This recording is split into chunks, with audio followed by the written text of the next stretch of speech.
Ассалаумалейкум, YouTube каналымның подписчиктері. Мынау енді тамшылату жағынан көп сұрақ болып жатыр. Instagram, Facebook'та да, TikTok'та да жазып жүрген жігіттер көп сұрап. Енді олар жалпы айтқанда барлығыңыз көпсіздер. Мен жалғызбын, оның бәріне жауап беріп үлгере алмаймын, бірақ бір кішігірім видеомен түсіндіре кетейін енді жалпылама. Мына құдық кәдімгі бурмен қазғанбыз, 3 бала болып, мынау 60-тық труба, кәдімгі 60-тық труба. Ешқандай обсадной жоқ, мынау әшейін Еврокуб почканың крышкасы, әшейін былайынан қоя салғам, мына жер лай болып кетпесін басқанда деп. Бұның еш қатысы жоқ. Мына 11 метр қаздық жерді, сосын осындай 60-тық трубаның басын үшкіліп, жан-жағын 70 сантиметрдей высотада, мынандай 70 сантиметрдей жерін тесіп сваркамен. Жоқ, сваркамен мен айтпақшы, болгаркамен тесіп берді, сварщик жігіттер. Сонымен қағып жібердік. Сонымен аралап кесіп алып тастадық майысқан жағын. Жалпы 11 метр қазылды, сөйтіп 1 метрдей қағып жібердік. Тасқа жеттік. Осыдан енді тұщылау су шығып тұр, тап-таза. Бір күн қаздық, ертесінен әбетке дейін, жалпы кешке дейін трубасын қойып, су шығарып алдық. Енді осыған мынандай 25 труба дейді, біреулер 32-лік деп жатыр, енді біз 25 деп айтамыз өзіміз. Осындай сала салдым, басында обратный клапана бар, суды жүйек болмайды ары қарай. Осының ішіне су толып тұрады постоянно. И мынау кішкентай ғана насос қойып тұр. Бұл енді бір 10 жыл бұрын ақ болған, теплица керек болады деп. Бұның алдында үлкендеу электрический насосым бар тұғын.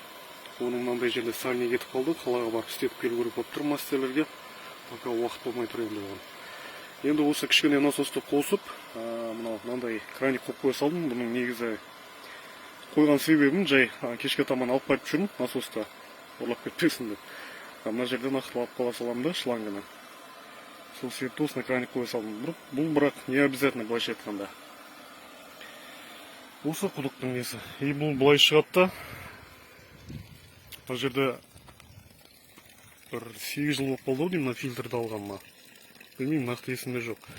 Осында кішкене ғана фильтр тұр. Осы суды сүзіп, мусорын алып қалып отырады. Мына жерден выход шығарып қойдым. Енді өзіміздің су ішкенге жалпы мынандай су ағып тұр, тап-таза болып. Ішіп кеп жүріп бұны. Керек емес уақытта бүйтіп жауып қоя саласыздар. Осындай. Енді тесігіне келетін болсақ, мысалға қазір мынау су жібердім.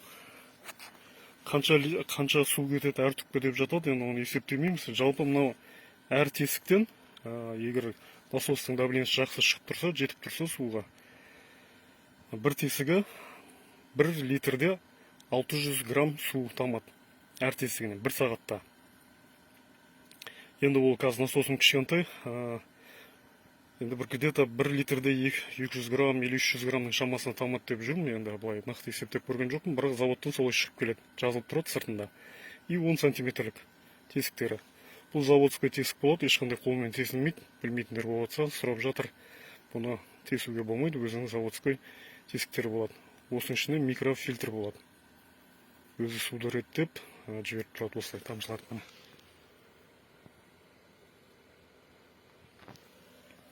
Басына мынандай краник қоясыздар, керек емес уақытта былайынан жауып қоя саласыздар.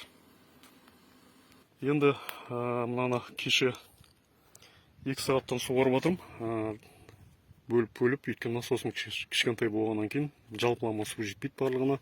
Сол себепті 4 шектен суғарып жатырмын. Міне 2 сағаттағы зәктеген осы.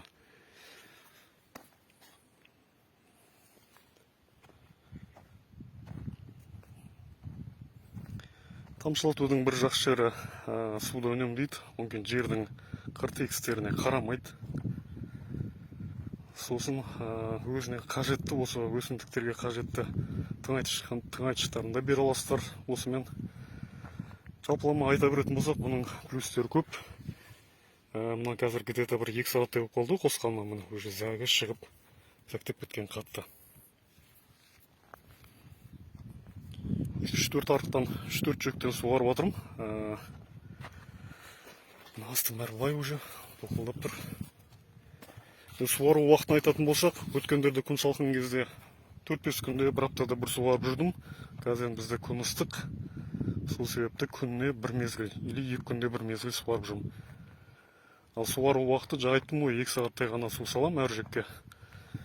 И сонымен жақсылап зәктеп, өйстіп аман есен жақсы өсіп жатыр.